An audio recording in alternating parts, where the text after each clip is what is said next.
ओम श्री परमात्मने नमः। ओम श्री गुरुभ्यो नमः। मानव जीवन दुई ध्रुवबीचको यात्रा। एकातिर पवित्रता सत्य र साधनाको मार्ग, अर्कोतिर स्वार्थ पाप र मोहको दलदल। सन्तलाई दासी र चोरलाई खाँसीले बिगाड्छ भन्ने उक्ति यिनी दुई ध्रुवबीचको सूक्ष्म सन्देश बोकेको छ। बाह्य रूपमा यो सामान्य लोककथन वा हास्ययुक्त भनाइ जस्तो देखिए पनि यसको मूल मानव मनको गहिरो मनोवैज्ञानिक र आध्यात्मिक सत्य लुकेको छ।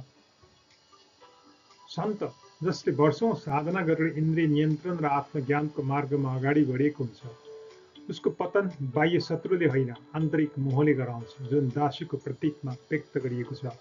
जस्तै चोर वा पापी मानिसको नाश बाहिरबाट होइन, उसको आफ्नै भय, अपराध बोध र असत्यले गर्छ, जसलाई यहाँ खाँसीको प्रतीकमा चित्रित गरिएको छ।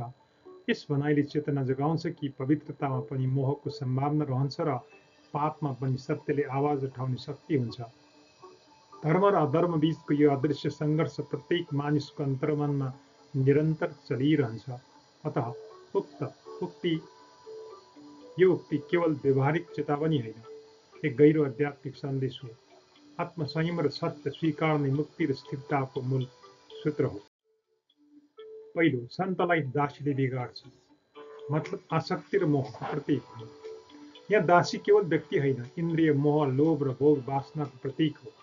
सन्त, योगी वा तपस्वी जब दीर्घकालीन साधनापछि शान्ति र ब्रह्मज्ञानको नजिक पुग्छ, त्यही बेला सानो मोह सम्बन्धको आकर्षण वा इन्द्रिय सुखप्रतिको चाहनाले उसको चेतनालाई विचलित गर्न सक्छ। दासीले सन्तलाई बिगाड्नु भनेको इन्द्रियवश भएको मनले तपस्या तोड्नु हो। सन्तत्वको मूल शक्ति वैराग्य हो। जब मोह प्रवेश गर्छ, त्यहाँ ज्ञानको ज्योति मन्द हुन्छ। आध्यात्मिक सन्देश, एक क्षणको मोहले जीवनभरको साधना नष्ट गर्न सक्छ। त्यसैले सन्तले निरन्तर सावधानी, अप्रमाद र आत्मनियन्त्रण अर्थात् संयममा रहनुपर्छ।